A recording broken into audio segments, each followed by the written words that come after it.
There is an invisible line that, once crossed, changes everything forever.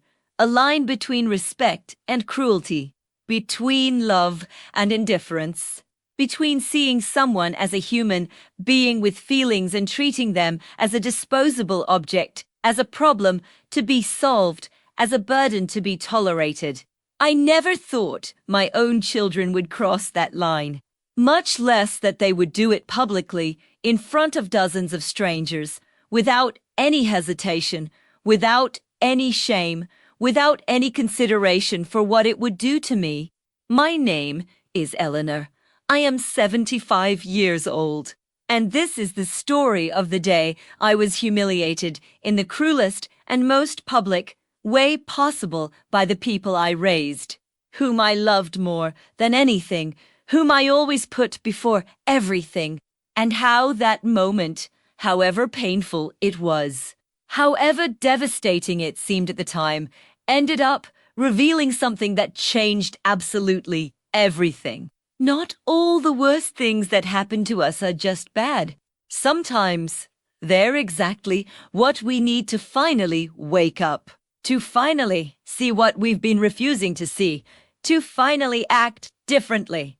Before we begin, if you feel touched by these issues and want to hear more stories like this, subscribe to the channel and turn on notifications. That way, you'll be notified whenever a new story about people who faced humiliation but found their strength is shared here. Don't miss the chance to hear more accounts from those who discovered dignity where there seemed to be none. It all happened on a Saturday. An ordinary Saturday in April. Sunny, pleasant temperature, blue sky without clouds. The kind of day that should be light, happy, full of possibilities, full of the simple joy that comes from being alive, from having reasonable health at 75 years old, from being able to leave the house and appreciate the world. My daughter Jennifer had called me on Friday night, around 8 o'clock. I was watching television, alone as always, in the living room of the house where I had lived for 42 years. The house that bore full of dreams, full of plans for a future that we never imagined would be like this. The phone rang, and when I saw her name on the screen, my heart skipped a beat. Not because she called often, quite the opposite. Jennifer rarely called. Maybe once every 2 or 3 weeks. Quick, superficial calls where she'd ask if I was okay. I'd say yes, she'd say she was busy, and hang up. But that night, when I answered, there was something different in his voice. Something more lively. Something more present. Hi, Mom. How are you? I'm fine, dear. And you? How are Brian and the boys? Everyone's doing well. Mom, I was thinking, it's been a while since we've seen each other, hasn't it? How about I take you out to lunch tomorrow? We can spend some time together, talk, catch up. My heart filled with joy. A pure, naive, desperate joy. Because it had been months, maybe 6 months or more, since Jennifer had last suggested we do something together. Since she had last included me in her life in some way beyond obligatory, quick phone calls. I'd love to, I said, unable to hide the enthusiasm in my voice. What time? Where? I'll pick you up at noon. And we're going to that new restaurant downtown, Bella Vista. I heard it's very good. Great. I'll be ready. Okay. See you tomorrow, Mom. See you tomorrow, darling. I'm looking forward to it. And I was genuinely excited. That kind of happy anticipation you feel when something good is coming, when you have something to look forward to, when you're not just existing but living, having experiences, having connections. I hung up the phone and sat there for a while, just smiling, feeling that warmth in my chest. My daughter wanted to spend time with me. She wanted to take me to lunch. She wanted to talk. That meant something. It meant I still mattered, that she still cared. Or at least that's what I wanted to believe. That's what I needed to believe. Because the alternative, the idea that my children had become strangers who only tolerated me out of obligation, was too painful to face. That night, I slept better than I had in weeks. I woke up early on Saturday, even though I didn't need to, full of nervous energy and anticipation. I ate my breakfast slowly, a luxury I rarely allowed myself. Normally, I just ate something quick, automatic, functional. But that morning, I prepared eggs, toast, and fresh orange juice. I sat at the kitchen table. That table where we had shared thousands of meals when Robert was still alive. When the children still lived here. When this house was still full of life and laughter and presence. After coffee, I started getting ready. It took me longer than usual. I chose my clothes carefully. I tried on 3 different dresses before deciding on the light blue one, the one Robert had always said enhanced my eyes, made me look younger, more vibrant. Even though Robert wasn't here to see it anymore, even though he had died 6 years ago of a sudden heart attack that left me a widow at 69, it still mattered to me to wear something he would have approved of. I combed my white hair with extra care. It was short, cut in a practical style that was easy to maintain, but I always made sure it was clean, well-combed, and presentable. I put on a little makeup, not much, just enough to hide some of the tiredness that came with age, to add a bit of color to my face, which looked too pale without artificial help.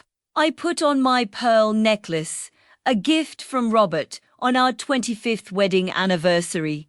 I looked at myself in the mirror, and for a moment, I didn't see the 75-year-old woman with wrinkles and gray hair and a body that wasn't what it used to be. But I saw the Eleanor who was still there, inside that aging body. The Eleanor who still had dreams, feelings, the desire to matter, to be seen, to be loved. Small acts of self-care. Small efforts to maintain dignity, to maintain appearance, to feel worthy of being in public, of occupying space, of existing visibly in the world. Because I still had pride. I still had dignity. I still cared about my appearance, about what people thought when they saw me, about not being that slovenly old woman that people look at with pity or contempt. At 11:30, I was already ready.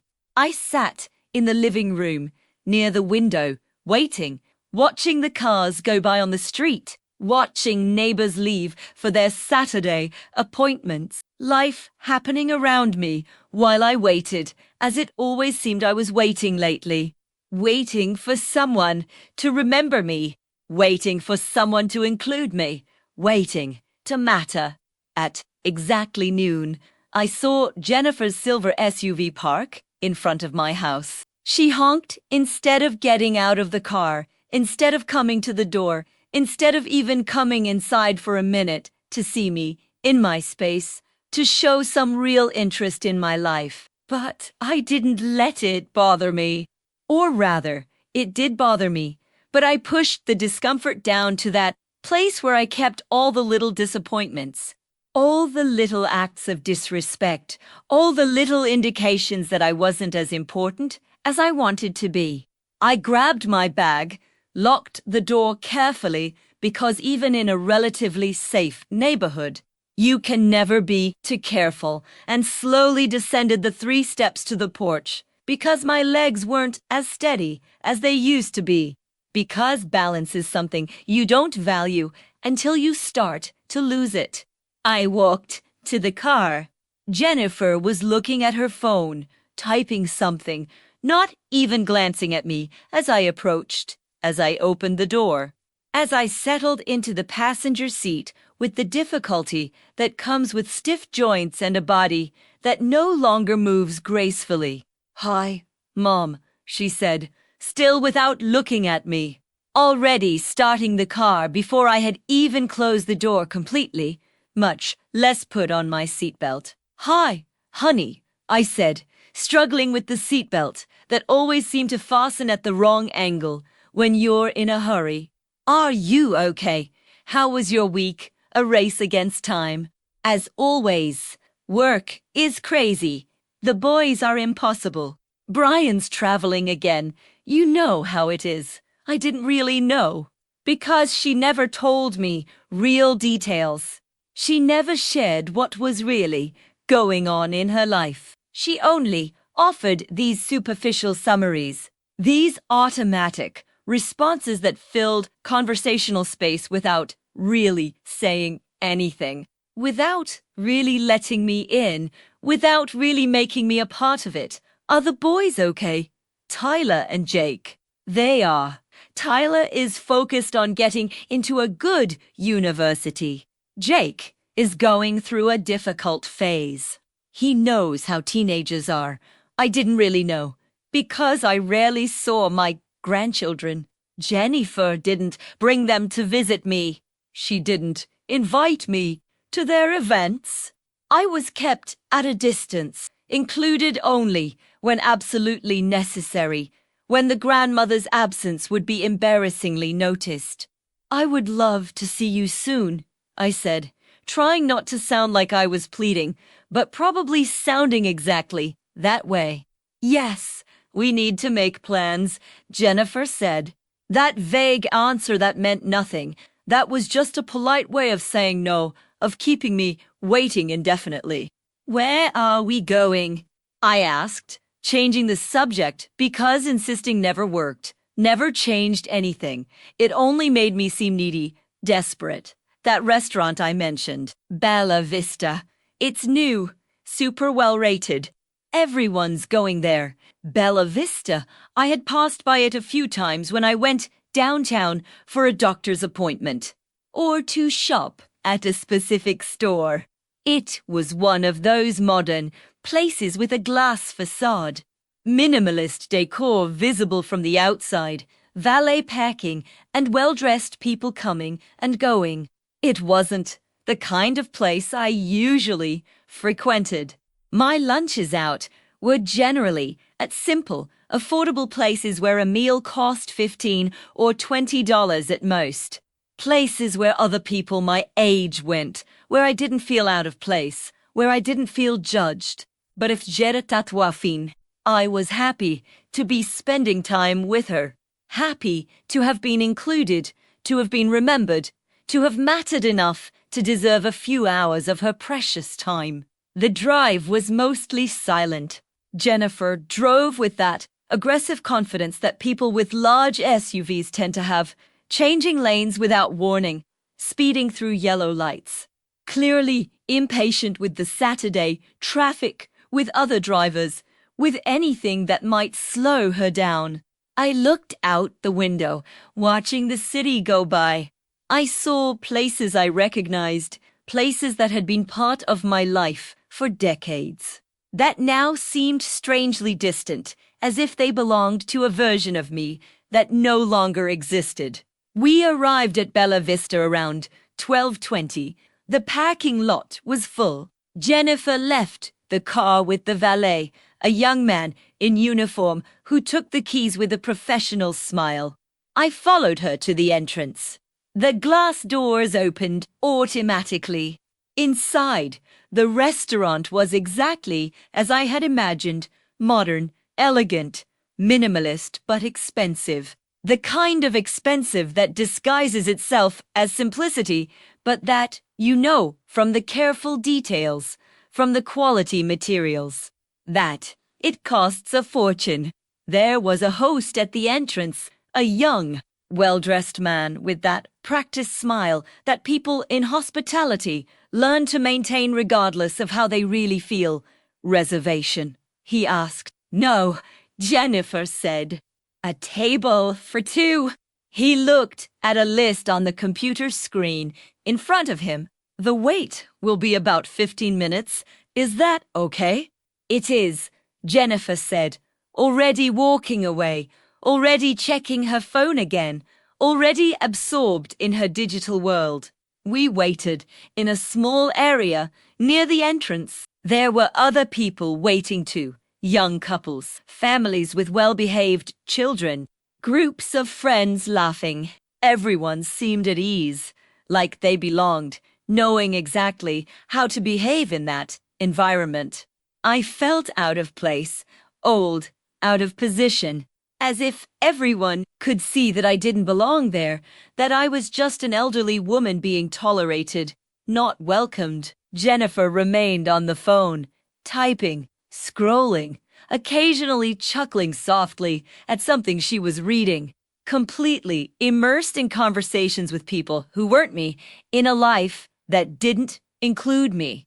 And I stood there, because there were no places to sit, holding my bag with both hands, trying not to look as lost as I felt. Finally, after what seemed like much longer than 15 minutes, the host called us. He led us through the restaurant, which was crowded, noisy, full of overlapping conversations and laughter, and cutlery clinking against plates and that constant hum of many people in an enclosed space.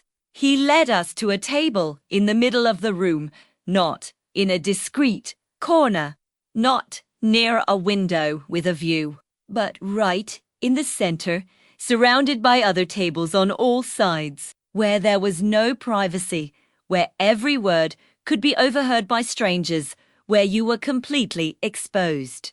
Where Sadon? He handed us the menus, large and heavy, printed on quality paper with small, elaborate lettering. Amanda will be your waitress. She be here shortly to serve you, he said, and walked away. I opened the menu, and my stomach clenched when I saw the prices. Appetizers range from $20 to $28. Salads from $18 to $25. Main courses from $32 to $58. Desserts from $12 to $15. It was absurdly expensive. Much more expensive than I had imagined. Much more expensive than I was comfortable paying, especially living on a modest pension that barely covered my monthly bills, which didn't leave much room for luxuries. But Jennifer had invited me. She'd said she wanted to take me to lunch. So, presumably, she was going to pay. At least that's what I understood. That's how it worked when someone invited another person, right? The person who invites pays. It was basic etiquette, or at least that's what I thought. Do you already know what you want? Jennifer asked, without looking at me, her eyes still glued to her phone, her thumbs moving rapidly across the screen. I'm still looking, I said, my eyes scanning the menu for the third time, trying to find something that didn't cost a fortune, something I could afford if, for some reason, I ended up having to pay. Something that wouldn't leave me in debt for the next month. Choose already, Mom. I have an appointment at 2, she said, with that impatient tone I knew so well. That tone that always made me feel like I was being late, that I was being inconvenient, that I was taking up too much time. Commitment, of course. She always had commitments. She always had something more important waiting. I was just another item on an endless list of obligations to be fulfilled and crossed off. But I swallowed that comment. I swallowed it, along with all the other things I constantly swallowed, because expressing hurt, expressing need, expressing any negative emotion would make things uncomfortable, would make me seem difficult, would make me seem like the kind of mother nobody wants to be around. I'll order the Caesar salad, I finally said. It was one of the cheapest options I could find that still seemed substantial enough to be a real meal. $18. Still expensive for me, but manageable if I had to pay for it. The waitress arrived at that moment. Amanda, as the host had mentioned.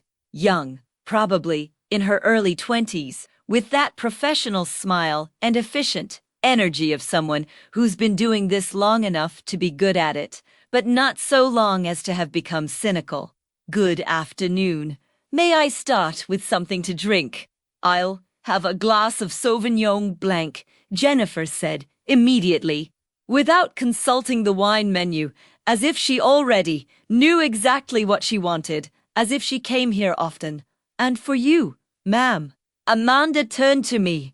Just water, please, I said, because drinks cost extra, because every dollar counted, because I couldn't afford to order what I really wanted. Sure, I'll be right back to write down the orders. She walked away, skillfully navigating between the crowded tables. Aren't you going to order anything besides water? Jennifer asked, in a tone I couldn't decipher. Disapproval? Judgment? Water is fine, I said. I'm trying to cut down on caffeine and sugar. You know, because of age, high blood pressure, things like that. That was partly true. My doctor had indeed advised me to cut down on caffeine. But the bigger truth, the truth I wasn't going to admit, was that I didn't want to spend more money than absolutely necessary because I wasn't sure who was going to foot the bill. Amanda returned with the drinks. Jennifer's wine glass, elegant and golden. My glass of water with ice and a slice of lemon. How ironic. Even my free drink seemed inferior. Ready to order. Yes, Jennifer said. Alhabizas antenne ze fetuxine frutti di mar. I didn't need to look at the menu to know that it was expensive. Very expensive. The appetizer was probably $20-something. Main course, at least $4.50. And for you, ma'am, a Caesar salad, please. Great, anything else? No, thank you. Amanda took note, smiled, and walked away again. And there we were, Jennifer drinking her expensive wine, constantly checking her phone, barely aware of my presence. And I, sitting across from her, trying to find something to say, some way to connect, to make that meeting mean something beyond just fulfilling an obligation. How's work going? I tried, because work was always a safe topic, something she was willing to talk about, because it involved her successes, her accomplishments. Stressful. My boss is being impossible. Absurd goals, constant pressure. But I'm coping. You've always been good at handling pressure, I said, trying to offer support, validation, whatever she needed to hear. Yeah, well, I don't have a choice, do I? Someone has to pay the bills. Brian earns well, but you know how it is. The cost of living is outrageous. The kids are expensive. University is going to be a fortune. She said all this without looking at me, without stopping scrolling on her phone, as if I were just a recorder, a passive audience for her monologues. If you need any help, I began, knowing I didn't have much to offer, but wanting to offer something anyway, wanting to be useful, to be relevant, to be needed. Help? She laughed, but it was a humorless laugh. Mom, you live on a pension. You can barely support yourself. How are you going to help me? The words hit me like a slap. Cruel, unnecessary. True, perhaps, but spoken with a lack of tact that hurt more than it should have. I just wanted to say that, if you need anything I can do, I'm here. What are you here for? You hardly ever leave the house. You hardly ever do anything. You just stay there in that big house alone, watching TV, wasting your days. Every word was a stab in the back, every remark a judgment, as if my life were worthless, as if I had no value, as if being old, widowed, and living modestly were some kind of moral failing. But I didn't answer. I didn't defend myself, because what could I say? That I didn't leave the house because I had nowhere to go. That I didn't do things because I had no one to do things with. That I watched TV because it was the only company I had most days. Saying these things would make me seem pathetic. and I already felt pathetic enough without adding verbalization of my loneliness to that. The food arrived after what seemed like an eternity of uncomfortable silence, punctuated only by the sounds of Jennifer typing and the noise of the restaurant around us. Jennifer's brew came first, an artfully rehearsed tomato, fresh basil, and olive oil glistening under the restaurant lights. She began to eat, still on the phone, only occasionally making sounds of approval. My salad arrived soon after. Great, I had to admit, nicely presented. But it was still just a salad. Green leaves, some croutons, grated Parmesan cheese, grilled chicken on top. $18 for that. Absurd. But I started eating because that's what you do when food comes your way. Even if your stomach is tight with discomfort, even if each bite is hard to swallow. I tried to appreciate it. I tried to be present. I tried to make that moment, that rare moment with my daughter, mean something. But Jennifer barely spoke during the entire meal. She simply ate her elaborate seafood pasta dish when it arrived, drank her wine, and obsessively checked her phone, as if I wasn't there, as if my presence was irrelevant. And I felt exactly that way, irrelevant, an unnecessary accessory in her solitary meal, which happened to be a meal she was sharing with me. We're finished. Amanda came to collect the plates. Any dessert today? Jennifer looked at me as if she were daring me to ask for something, as if she expected me to be difficult. Not for me, I said quickly. I'm satisfied. Me neither, Jennifer said. Just the bill, please. Sure, I'll bring it right away. Amanda walked away, and I started to grab my bag, discreetly preparing myself, searching for my wallet without making a fuss. Wanting to be ready to pay if necessary, but waiting for Jennifer to say no. Mom, leave it to me, for her to honor the implicit invitation of let me take you to lunch. Amanda returned with the leather folder containing the bill. She placed it in the middle of the table, equidistant from the two of us. Jennifer picked it up, opened it, looked at the total, and then, doing something that completely chilled me, she did something I never, ever thought she would do. She looked at me with that look, that cold, calculating look, and said, in a voice loud enough for the people at the surrounding tables to hear, too loud to be accidental, Mom, you're going to pay your share, right? I can't pay for everything. You know how tight things are for me. Time seemed to stand still. The noise from the restaurant continued around me, but everything became distant, muffled, unreal. My face began to burn. My heart began to beat too fast. My hands began to tremble. Jennifer, I thought you said you wanted to take me to lunch. I understood that you were inviting me. I said I wanted to have lunch together, she said, her voice getting even louder, more angry, as if I were being unreasonable, as if I were doing something wrong, as if I were the villain here. I didn't say I was going to pay for everything. You have money, Mom. You have your retirement. You have that house. You're not poor. I could feel the stares. I could feel the people at the surrounding tables pausing their own conversations, subtly turning to look, to witness what was happening. This uncomfortable scene of a daughter confronting her elderly mother about money in public without any consideration. Jennifer, please, I whispered, trying to keep my voice low, trying not to make a bigger scene than I already was.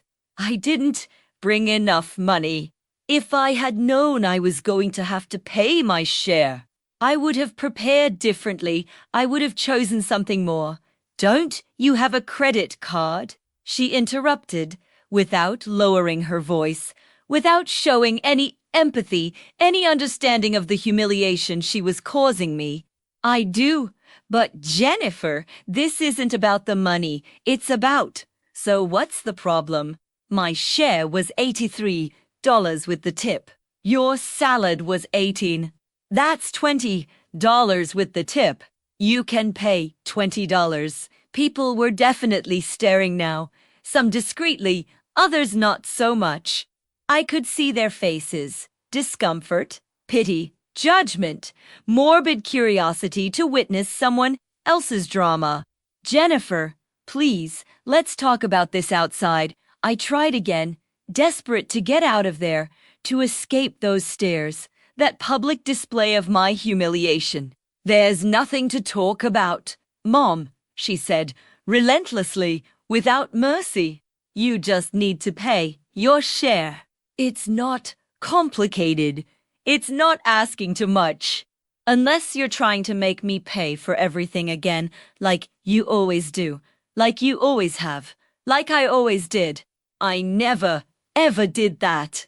On the rare occasions when we went out together, when we did anything together, I usually paid. I usually insisted on paying, wanting to contribute, wanting not to be a burden, wanting to show that I still had value, that I still had something to offer.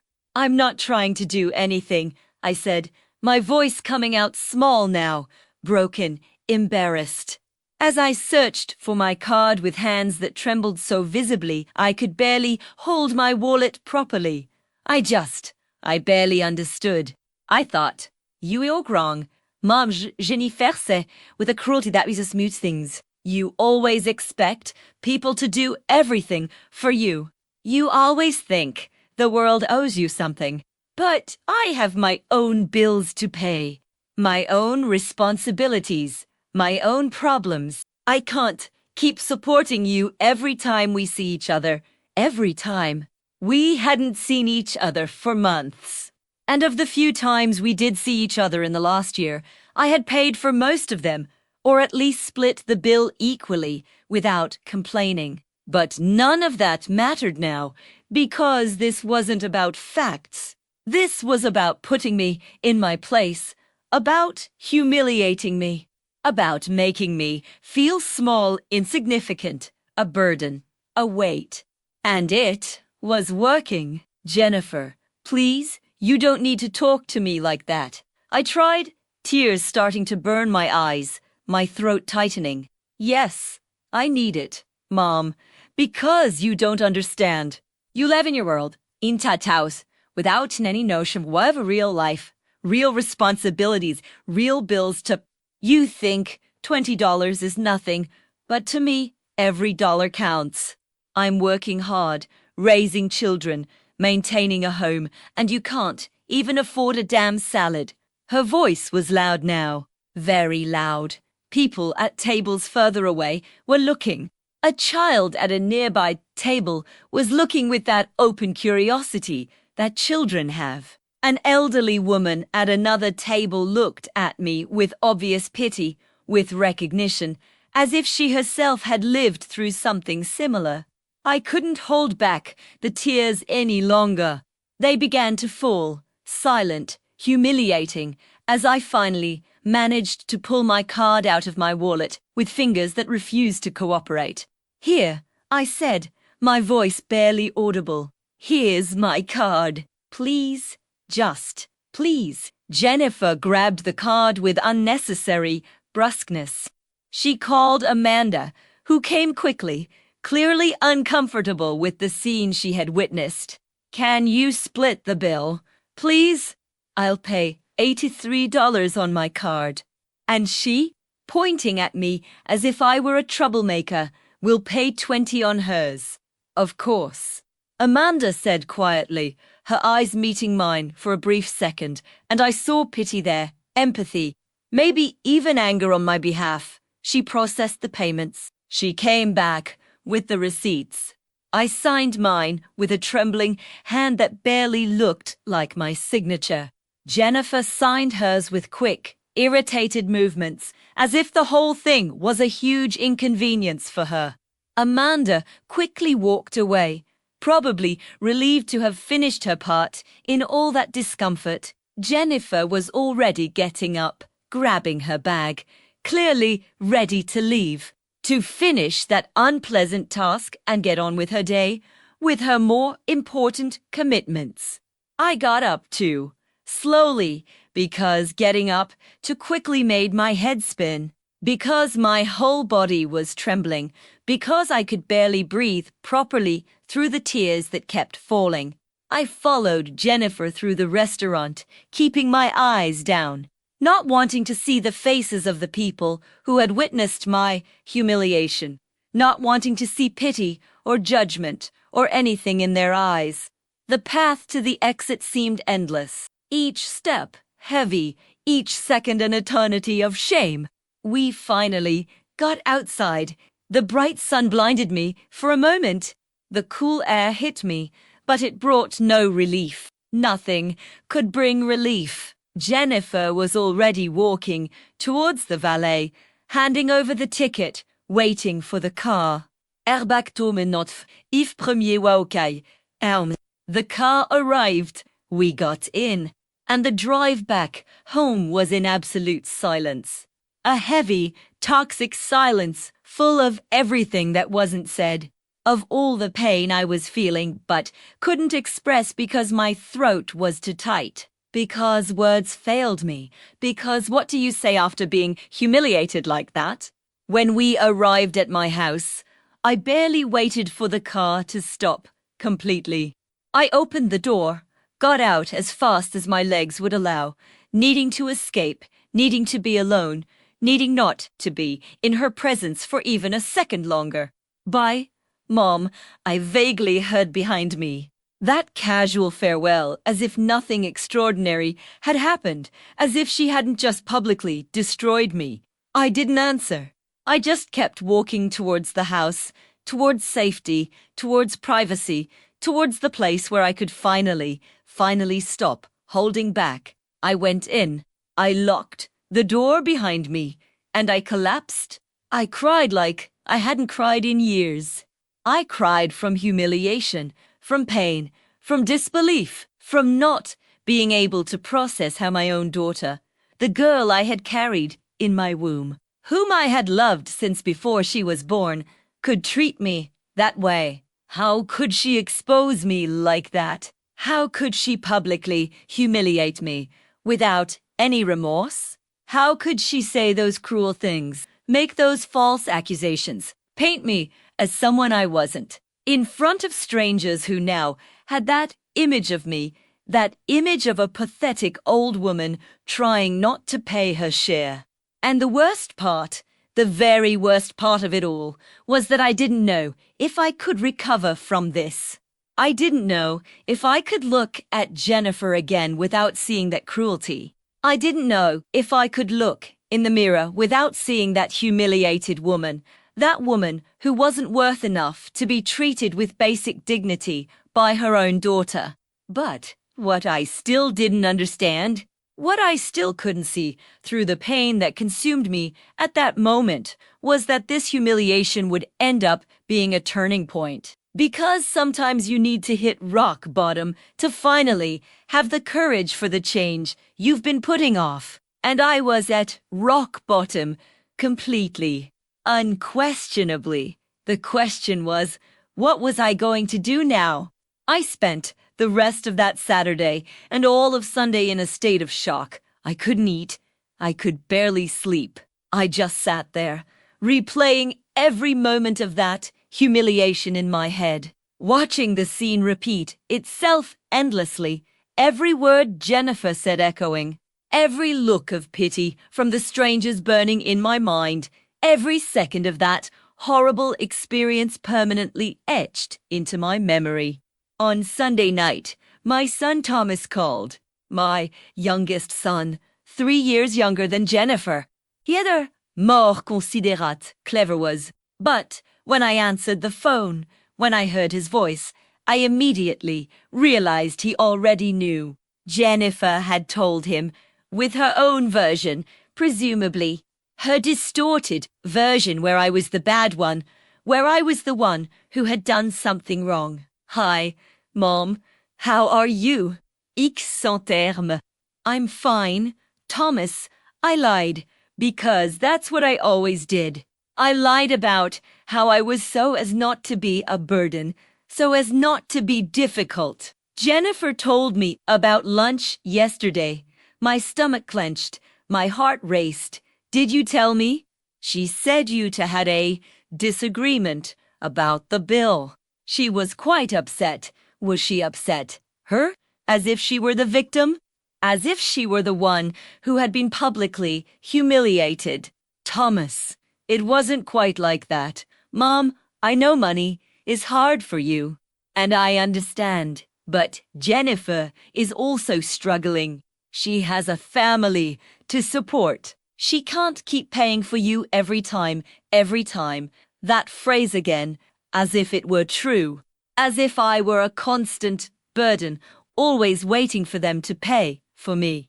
I didn't expect her to pay for me. I tried to explain, my voice beginning to tremble. She invited me. She said she wanted to take me to lunch.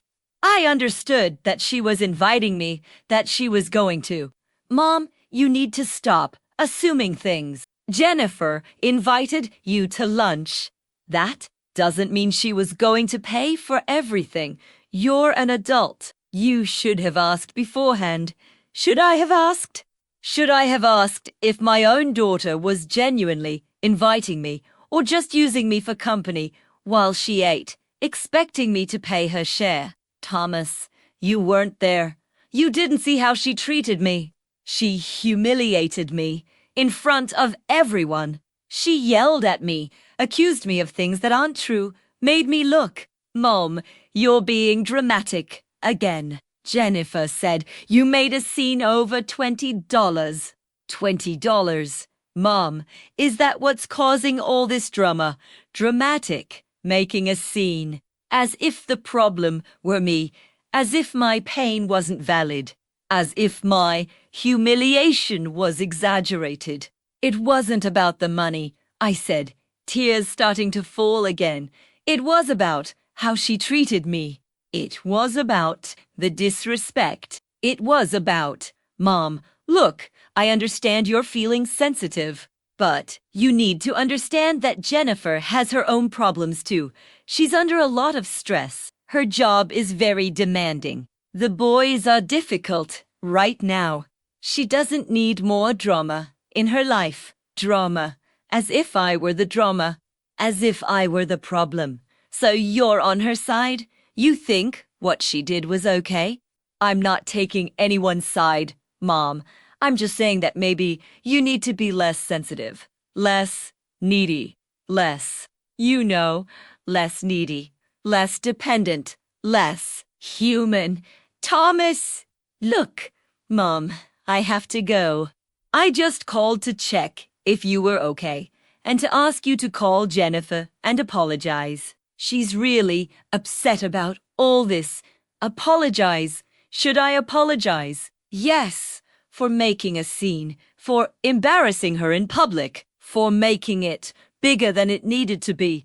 And then he hung up, leaving me there, holding the phone, completely stunned. My two children, the two of them, side by side, against me, painting me as the villain, as the problem one, as the one who had done something wrong. And for the first time, a different question began to form in my mind. A question I had avoided for a long time, but could no longer ignore. Why did they treat me like that? Why did they think it was okay to treat me with so little respect? Why did they feel they could humiliate me, discard me, neglect me, without consequences? And the answer came, slow and painful. Because I had allowed it, because I had accepted it, because I had never set boundaries, I had never said no. He had never demanded the respect I deserved. I had spent decades being the perfect mother, the mother who never complained, the mother who always understood, the mother who sacrificed endlessly, the mother who always put everyone else before herself. And what did I get in return? Disrespect, neglect, public humiliation, because I had taught them, through years of behavior, that it was okay to treat me that way, that I would accept it, that I would swallow it, that I would never confront them, that I would never demand better. And they had learned the lesson perfectly. That night, I sat alone in my empty living room and made a decision that would change everything. I wasn't going to apologize. He wasn't going to call Jennifer pretending everything was okay.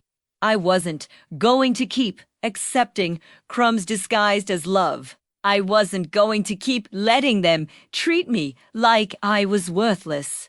I was 75 years old. I had lived my whole life being what everyone wanted me to be, being convenient, being easy, being disposable. But I wasn't going to live like that anymore. Because if I was going to live another 10 years, or 5, or just 1, I was going to live with dignity, with self-respect, with boundaries. And if that Lusisch and Südwest beat, because what I had with them wasn't really a relationship. It was just me accepting whatever they were willing to give me, and them giving less and less because I always accepted. On Monday morning, instead of staying home brooding, instead of sinking deeper into pain and anger, I did something I hadn't done in a long time. I went out. I went for a walk in the park near my house, a park where Robert and I used to walk together when he was still alive, when we still dreamed of growing old together, of enjoying retirement together. It was a beautiful morning, cold but sunny. The park was moderately crowded, people jogging, mothers with strollers, elderly, people walking in small groups. I walked slowly because that's all my body allowed me to do right now, but deliberately, with purpose.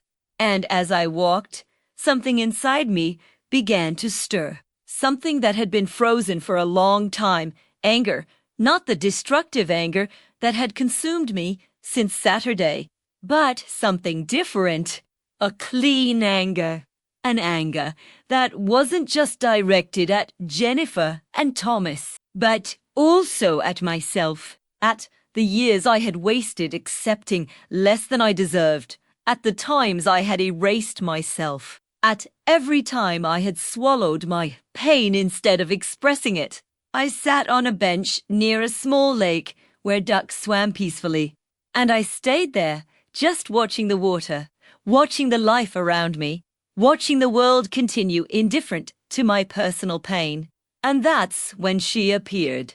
A woman, perhaps a few years older than me, white hair pulled back in a simple bun, comfortable but neat clothes, a face marked by time but with bright, lively, attentive eyes.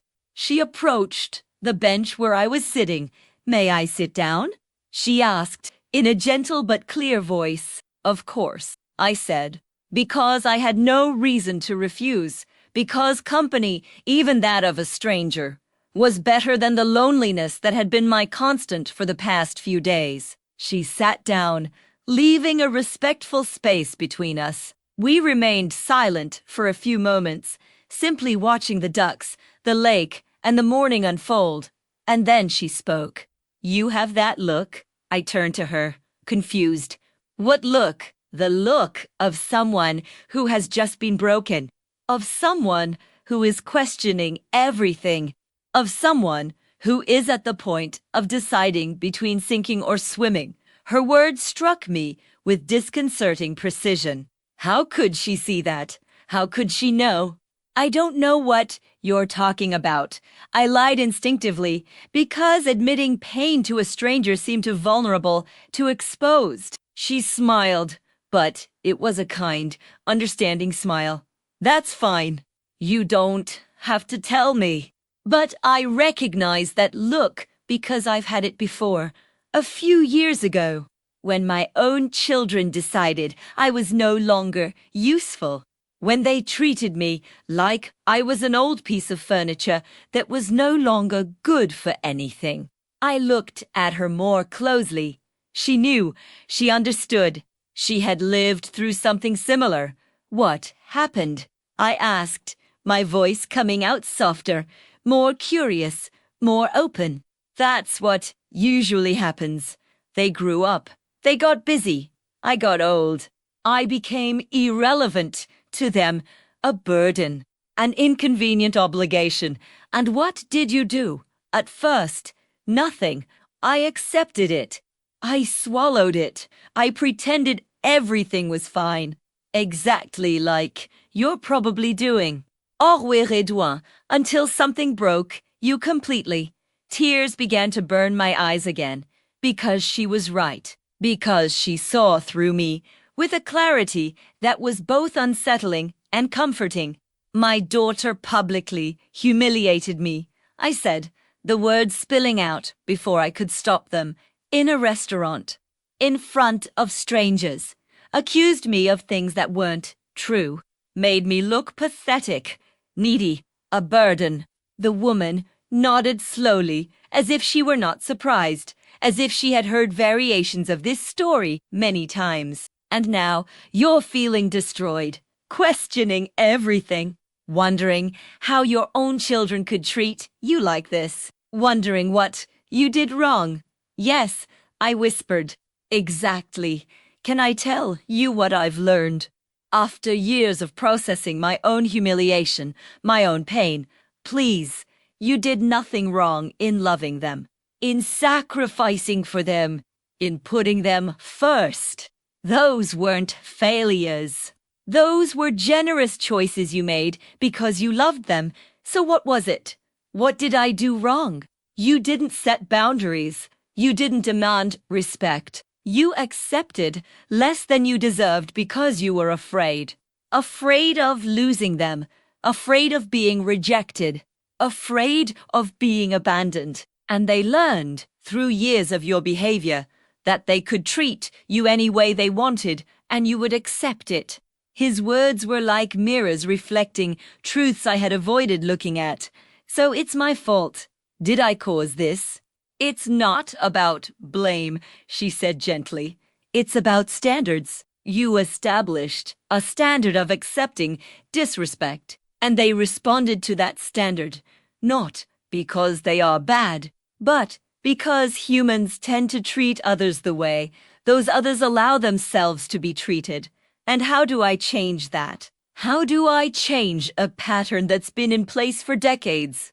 You stop accepting it. You set boundaries. You demand respect, not just through words, but through actions. By walking away when you are treated badly, by not being available when it's convenient for them, but inconvenient for you. By consistently showing that you have value and will not accept being treated as if you don't. But what if I lose them? What if they drift further away? She looked me straight in the eyes. Honey, you've already lost them. What you have now isn't a real relationship. It's you accepting crumbs and calling it a feast. It's you being humiliated and calling it love. You can't lose what you don't have.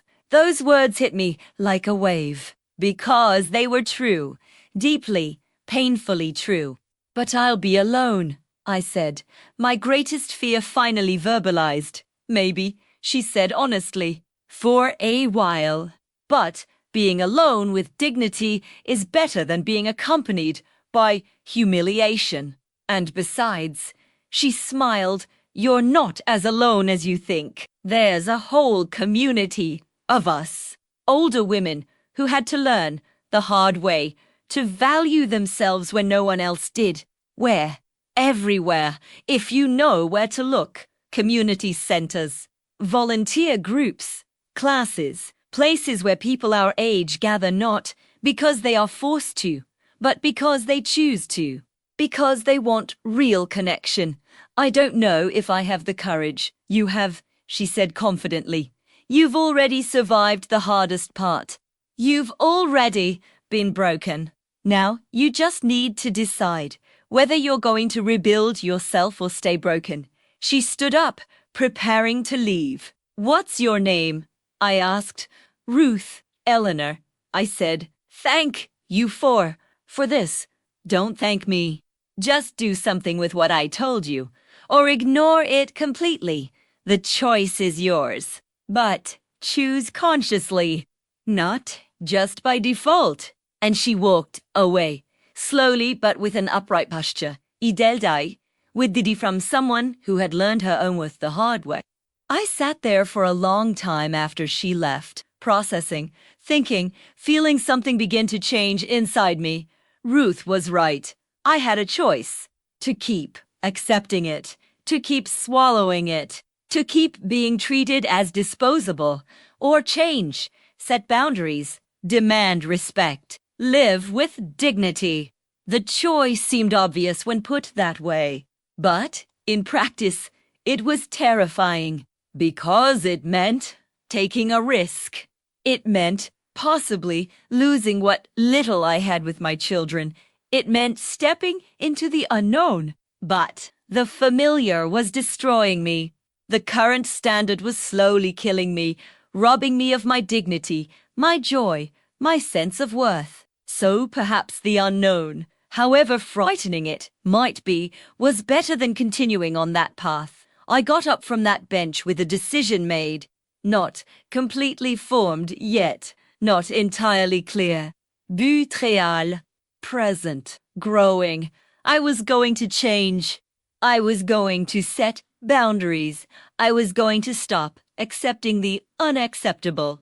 And I was going to discover, for the first time in decades, who I was when I wasn't erasing myself to please others. But I still didn't know what was coming.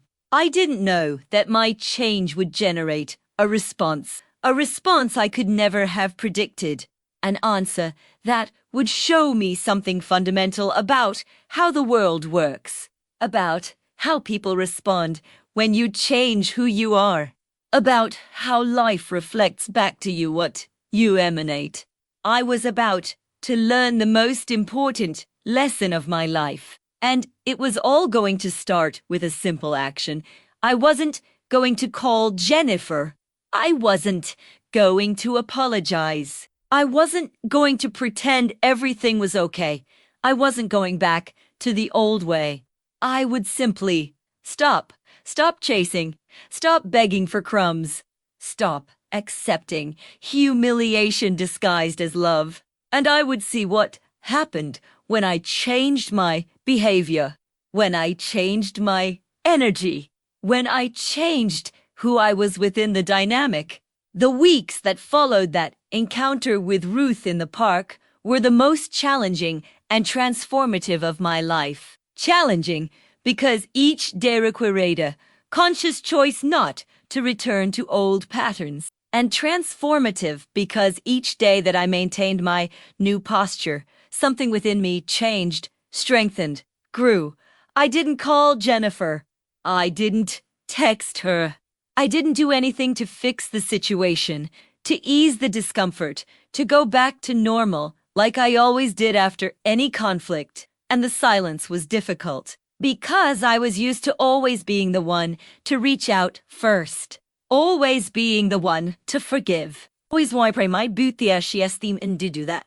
I simply let the silence exist. I let the consequences of her actions fall on her, not on me. The first few days were the worst. I picked up the phone 1,000 times, wanting to call, wanting to resolve things, wanting to go back to what was familiar, even if it was painful.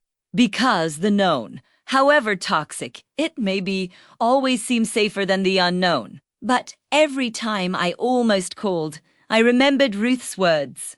I remembered the humiliation at the restaurant. I remembered all the years of accepting less than I deserved, and I put the phone back. Thomas called twice in the first week, saying that Jennifer was worried because I hadn't called, saying that I was being difficult, saying that I needed to be the adult and sort it out. On the first call, I almost gave in. I almost said yes, that I would call, that I would apologize like he wanted. But I didn't do that. Instead, I said something I had never said before. Thomas, I'm not going to apologize for something I didn't do. Jennifer publicly humiliated me.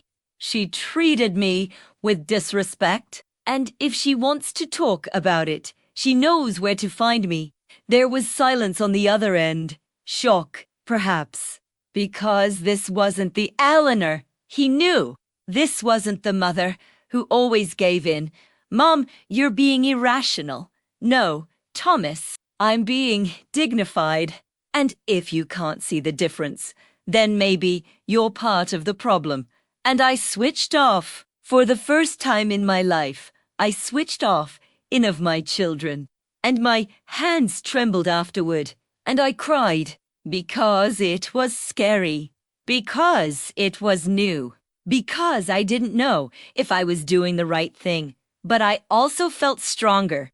As if I had recovered a piece of myself that I had lost a long time ago. On the second call, a few days later, Thomas was different. Less confrontational, more careful. Mom, I talked to Jennifer. She admitted that maybe she was a little harsh with you. A bit harsh. What a beautiful minimization of a cruel public humiliation. Thomas, I appreciate you calling me, but this is between me and Jennifer. And until she's ready to have a real, honest conversation about how she treated me, I have nothing to say to her. But Mom, Thomas, I love you. You've always been a good son to me. But you can't fix this for her, and you shouldn't try. This is about her and me. And about me finally setting boundaries that I should have set years ago. He didn't know what to say. We talked for a few more minutes about superficial things, and then we hung up. But something had changed. He had listened to me. Maybe, for the first time, I started filling my days differently. Instead of sitting at home waiting for the phone to ring, waiting for someone to remember me, I went out. I found activities. I found places. I found people. I followed Ruth's advice and looked for the local community center. I found out they had watercolor classes on Tuesday and Thursday mornings. I had never painted in my life, but I signed up anyway. And it was strange at first. Inconfortable with the class. My hands trembled when I held the paintbrush. My first paintings were terrible, childish, embarrassing. But the teacher, a woman named Linda in her 60s, was kind, encouraging, and the other students, women my age or close to it, were welcoming in a way I hadn't expected. One of them, Margaret, became something like a friend. We would talk after school.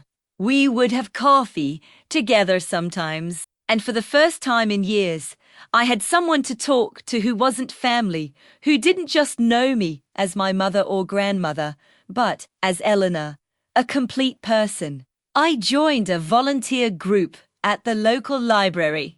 We helped organize books, watched children during story time, and did small tasks that kept the library running, and there was purpose in that.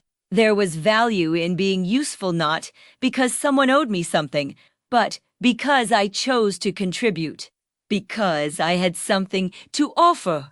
I started walking in the park regularly, every morning, weather permitting, and occasionally I would see Ruth. We would exchange waves. Sometimes we would stop to chat briefly. She never asked about my family situation. She would just smile as if shook knee I was making, and something extraordinary began to happen. The more I filled my life with things that gave me purpose, with activities that made me feel alive, with people who saw me as more than just a neglected mother, the less I thought about Jennifer and Thomas. The less I felt that desperate emptiness that used to consume me. The less I measured my worth by the frequency of his calls or visits. I was starting to have a life of my own, and that changed everything. It changed how I saw myself. It changed how I existed in the world. It changed the energy I carried. Before, I exuded neediness, desperation for attention, for validation, for any crumb of affection that my children were willing to offer. But now, I was beginning to emanate something different. Occupation, purpose, contentment that came not from others, but from myself. And life began to respond to that change, not magically, not instantly, but noticeably. Margaret invited me to dinner at her house. I met her husband and her friends. I was included in a group of women who met monthly to play cards and chat. Simple, perhaps, but meaningful to me. The librarian, Susan, a younger woman but with a huge heart, started asking me for advice about things, about how to deal with difficult sponsors, about how to organize events. As if I possessed valuable wisdom, as if I mattered, and I realized I mattered, not because I was begging for attention, but because I was present, because I was contributing, because I was existing with dignity and purpose. It was in the 5th week after the humiliation at the restaurant that something unexpected happened. Jennifer showed up at my door. Without warning, without calling beforehand. He just showed up one Thursday afternoon, ringing the doorbell insistently. When I opened the door and saw her there, my heart raced. 1,000 emotions hit me at once. Anger, hurt, fear, hope, confusion. "Hi, Mom," she said, and there was something different in her voice. Something softer. Something that sounded, perhaps, like regret. "Jennifer," I said, my voice coming out firmer than I expected. I didn't invite her in immediately. I just stood there in the doorway, waiting. "May I come in? We need to talk." Part of me wanted to say no. I wanted to close the door. I wanted to protect myself from more pain. But another part, the part that was learning about boundaries and dignity, knew that refusal wasn't strength. It was just disguised fear. "You can come in," I said, stepping away from the door. She went inside. She looked around as if she were seeing the house for the first time in years. Even though she had grown up here, even though every inch of this place held memories of her, we sat in the living room. I sat in the armchair where I always sat. She sat on the sofa, where she used to sit when she was still my daughter, when she still sought me out, when there was still a closeness between us. There was a heavy silence. She fidgeted with her hands. She avoided my gaze, clearly uncomfortable. And I just waited, because it was no longer my responsibility to make things easy for her. It was no longer my job to fill awkward silences. If she had something to say, she could say it. "Mom, Thomas said you didn't want to talk to me. That you said I needed to come to you." "Yes," I said simply. "I don't understand why you're making this so difficult." And there it was, defensiveness, the inability to take responsibility. "Jennifer, you humiliated me publicly. You yelled at me in a crowded restaurant. You accused me of things that weren't true. You treated me like I was a burden, an inconvenience. And you think I'm the one making things difficult." She lowered her eyes. "I was stressed. Work has been awful. The boys are impossible. Brian and I have been fighting. I was at my limit, and then you decided to use me as a punching bag, to take it out on me because it was convenient. That's not how it was. That's exactly how it was, Jennifer. And it's not the first time. You've treated me like I'm disposable for years, as if I only matter when it's convenient for you. As if my only function is to be available whenever you need me and disappear when you don't. Tears began to well up in her eyes, but I didn't give in. I didn't rush to console her, to soften my words, to make her feel better about her own actions. Mom, I didn't realize. I didn't know you felt that way. How were you supposed to know? I never said anything.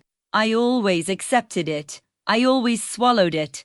I always pretended everything was fine. So you learned that you could treat me any way you wanted and I would accept it.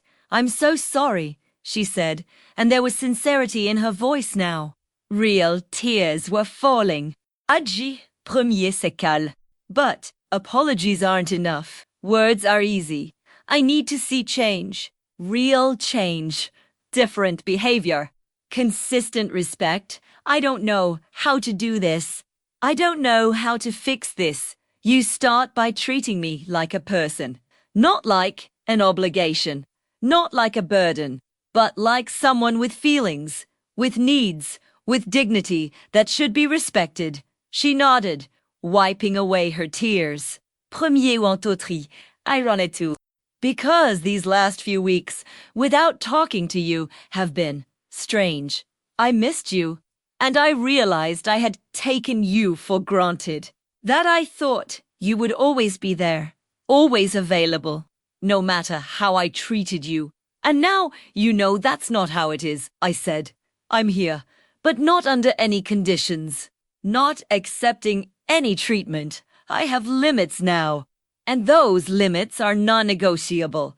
I understand, she said. And for the first time, I believed she truly understood. We talked for another hour. A real conversation. Honest, sometimes uncomfortable, but necessary. She told me about her own problems, about how overwhelmed she felt, about how she had projected her own stress onto me, about how unfair she had been. And I listened, but not with that desperate need to fix everything for her. Just as someone who cares, but who also has their own limits. When she left, hours later, something had changed between us. It wasn't completely healed.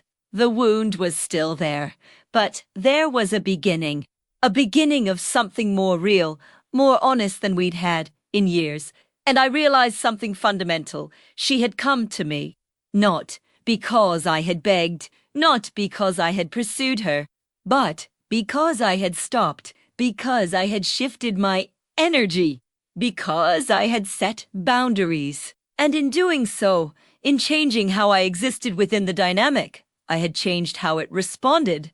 Not immediately, noisily, but inevitably. Because that's how life works. It responds to what you emanate, to the value you give yourself, to how you treat yourself, to how you demand to be treated. For years, I had exuded boundless availability, acceptance of any treatment, and life had responded by giving me exactly that. But when I changed, when I started to emanate dignity, boundaries, self-respect, life began to respond differently. Jennifer had come. Thomas had changed his tone. New people had entered my life. Opportunities had arisen. Not because the universe conspired in my favor, but because I had changed what I was willing to accept. I had changed how I presented myself to the world. I had changed who I believed myself to be. And this internal change created external change, consistently, inevitably. But what I didn't yet know, what was still to come, was that my transformation would have an even greater impact than I imagined. An impact that went beyond my family. An impact that would touch other people. An impact that would show me that sometimes when you have the courage to change, to stand up, to reclaim your dignity, you don't just change your own life. You become an example, an inspiration, living proof that it's never too late to reclaim your worth. And this was about to be revealed in a way I could never have imagined. It was 3 months after that humiliation at the restaurant, 3 months of slow but consistent transformation, that the surprising moment happened. The moment that showed me that my change had echoes far beyond what I could see. I was in the library, as I did every Wednesday, organizing returned books when Susan, the librarian, approached with a strange expression on her face. "Eleanor, there's someone here who wants to talk to you, with me," I asked, confused. Who knew I volunteered here? She said it's important. She's waiting in the meeting room. I followed Susan, curious and a little apprehensive. When I entered the small meeting room, I saw a woman I vaguely recognized, young, perhaps in her early 30s, and then I remembered. She was in the restaurant that day. She was sitting at one of the nearby tables when Jennifer humiliated me. What did she want? To humiliate me again? To remind me of that horrible moment. "Hello," she said, standing up. "My name is Amanda. I was at that restaurant a few months ago. The Bella Vista. I was at a table near yours when When that happened, my face burned with shame at the memory. Had that witness to my humiliation tracked me all the way here? "I know who you are," I said, my voice coming out colder than I intended. "What do you want?" "I want to thank you," she said, and her words took me completely by surprise. "Thank you? Why?" She took a deep breath, as if gathering courage. "Because you saved me from making the same mistake. You don't know this, but that day I was having lunch with my mother.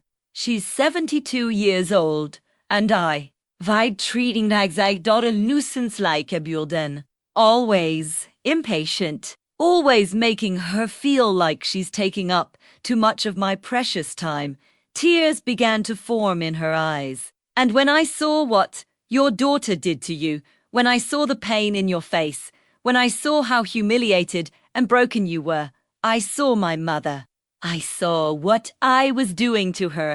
And I felt so disgusted with myself." She wiped away her tears. "I went home that day and cried, and then I called my mother and apologized. I was truly sorry for years of neglect, for treating her like she didn't matter, for making her feel invisible. I don't understand," I said, still processing.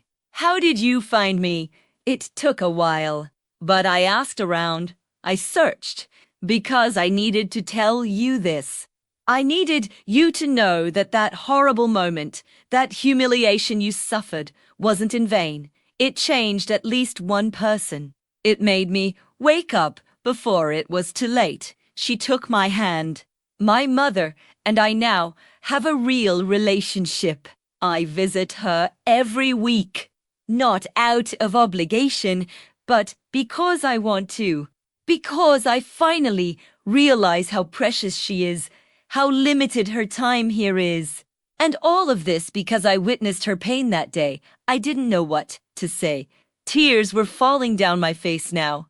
To thank you for telling me this, I finally managed to say, "No, thank you for existing, for showing me what I was becoming.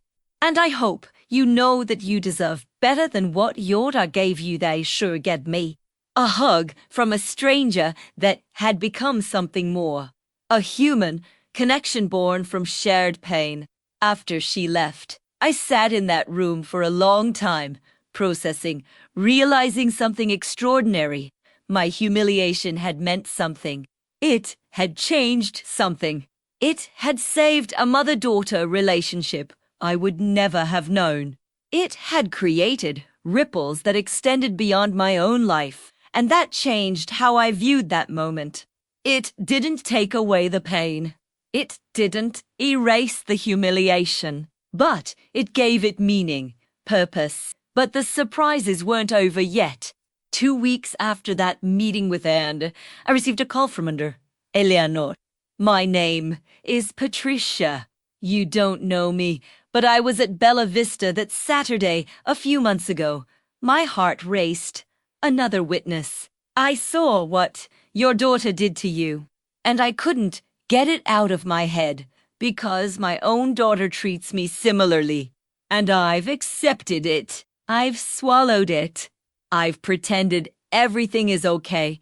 Patricia, let me finish, please. After that day, after seeing you there, with so much dignity, even though you were being treated so badly, something changed in me. I realized that I don't have to accept it, that I deserve respect. And I started setting boundaries with my daughter, and you know what happened. What? She changed. Not immediately, but gradually. Because I stopped accepting the unacceptable. Because I valued myself. And she responded to that. Her voice was full of emotion. I just wanted you to know that you inspired this. That seeing you in that moment, seeing your pain but also your dignity, gave me the courage to change my own life. After we hung up, I was stunned. 2 women, 2 lives changed because of my worst moment. And then I realized what seemed like my greatest shame had become my greatest lesson. Not just for me, but for other people too. Because sometimes our deepest wounds, when exposed, when shared, when transformed, become our greatest strength, our greatest gift to the world. In the following months, my relationship with Jennifer continued to evolve. It wasn't perfect. There were setbacks. There were difficult moments. But there was honesty now. There was respect. There were boundaries that were maintained. She started visiting me regularly, not out of obligation, but because our relationship was becoming real. She brought the boys.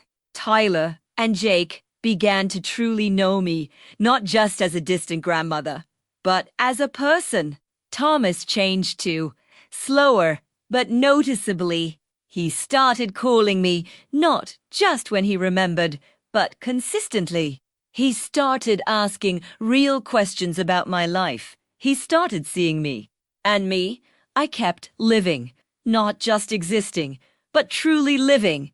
My watercolor classes became one of the highlights of my week. My paintings improved. They weren't masterpieces, but they were mine. And they were creating Inexpressing Du wanted to. My volunteer group at the library became a second family. Susan started asking me to lead workshops on how to encourage children to read. I discovered I had a knack for it, for connecting with children, for sharing a love of stories. Margaret and I became true friends, confidants, companions. We shared meals. We watched movies. We talked for hours about everything and nothing. For the first time in decades, I had a genuine friendship. And Ruth, I saw her regularly in the park. Our friendship had grown from casual encounters to planned walks together. She became the mentor, friend, sister I never had. One day, while walking in the park, she told me something that summed it all up. Eleanor, do you know what your biggest transformation has been? Which? You stopped measuring your worth by what others gave you, and you started measuring it by what you give yourself, by self-respect, by dignity, by the life you created for yourself. She was right, absolutely right. I had spent 75 years deriving my worth from external roles, from being a good mother, a good wife, a good grandmother. And when those roles didn't give me the return I expected, I felt worthless. But now I understood. My worth was intrinsic. It didn't come from anyone. It couldn't be given or taken away by others. It was mine. It always had been. I just needed to claim it. And when I did that, When I stopped begging for value and started simply being valuable, everything changed. Not magically, not instantly, but inevitably, because life is a mirror. It reflects back what you emanate.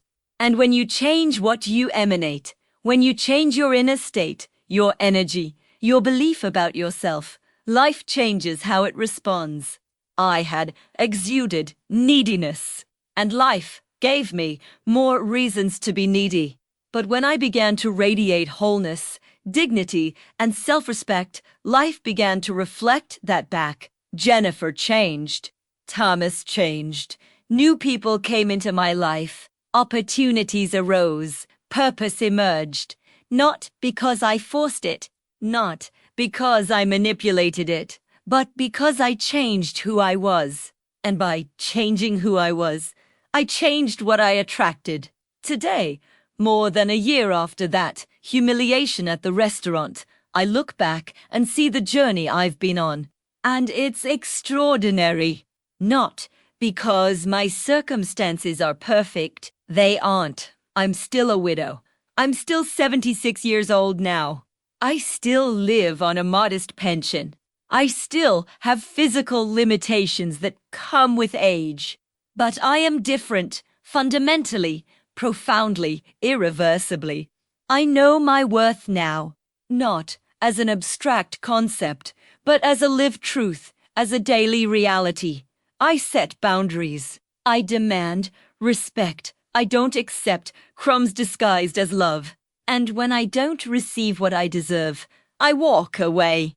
Not with anger, not with drama, but with a silent dignity that says, I'm worth more than that.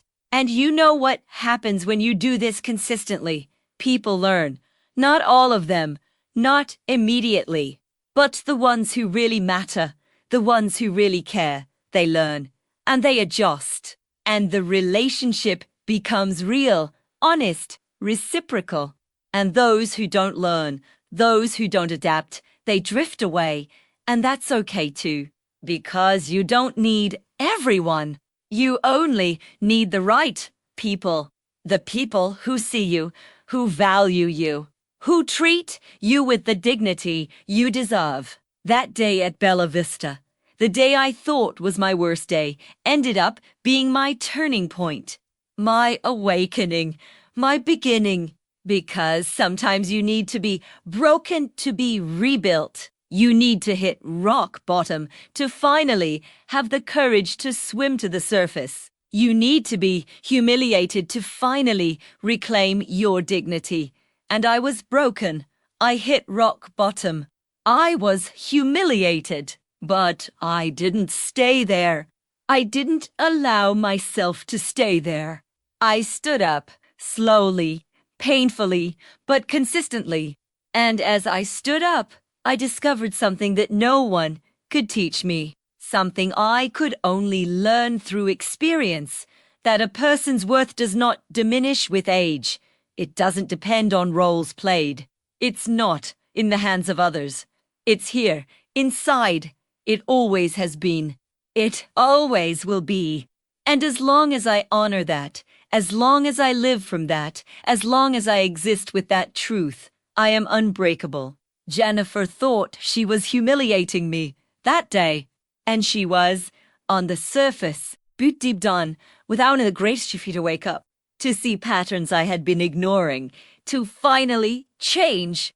And this change saved not only my relationship with her, it saved my relationship with myself. It gave me real life when I was merely existing. It gave me purpose when I felt worthless. It gave me dignity when I had forgotten I possessed it. And more than that, it inspired other people, Amanda, Patricia, probably others I'll never meet. People who saw my pain and found the courage to change their own lives. And that's the most extraordinary thing of all. That our darkest moments, when transformed, when used as catalysts for change, can become light for others. They can inspire te conil. They can change not only our lives, but lives we touch without even knowing it. Today, when I walk through the park in the morning, when I paint in my classes, when I read to children in the library, when I talk to Margaret or Ruth, when I see my grandchildren and they truly see me, I know something deeply. My life matters. Not because someone says so. Not because I'm playing some role perfectly. Not because I have the approval of others. But because I am alive. Because I chose dignity. Because I honor my own worth. And that is enough. It is more than enough. They tried to humiliate me. And they succeeded for a moment. But what they didn't expect, what nobody expected, was what I would do with that humiliation. I transformed her into strength, into change, into rebirth. And this transformation continues every day with every choice to value myself, to set boundaries, to live with dignity. And that's the lesson I want to leave you with. Not to teach, but to share as a lived testimony. You're never too old to change. To reclaim your worth. To set boundaries. To live with dignity. And when you do that, when you really do instantly and deeply, life respond. Not all expect. Not always as you planned, but always in ways that reflect the value you place on yourself. Always in ways that honor the dignity you uphold. Because that's the law.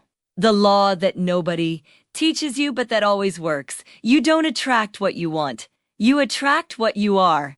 What you emanate. What you truly believe about yourself. And when you change that, when you change your fundamental belief about your own worth, everything changes. Inevitably, consistently, perfectly. I am 76 years old, and I am living my best life, not because I have more than I had before, but because I am more than I was before, more whole, more dignified, more alive. And if I can do this at 76, after decades of destructive patterns, after public humiliation, after believing for so long that I was worthless, so 안녕 ka. At any age, under any circumstances, with any history, you can always choose dignity. You can always choose self-worth. You can always choose change. And that choice, that simple yet profound choice, changes everything. If this story touched you in any way, consider subscribing to the channel and turning on notifications. That way, you'll be notified whenever a new story like this is shared here. And if you feel comfortable, leave a comment. You can share if you've experienced something similar, what this story evoked in you, or even where you're watching from. Sometimes, writing a few words is the first step in realizing that you're not alone, that your dignity is real, that you matter.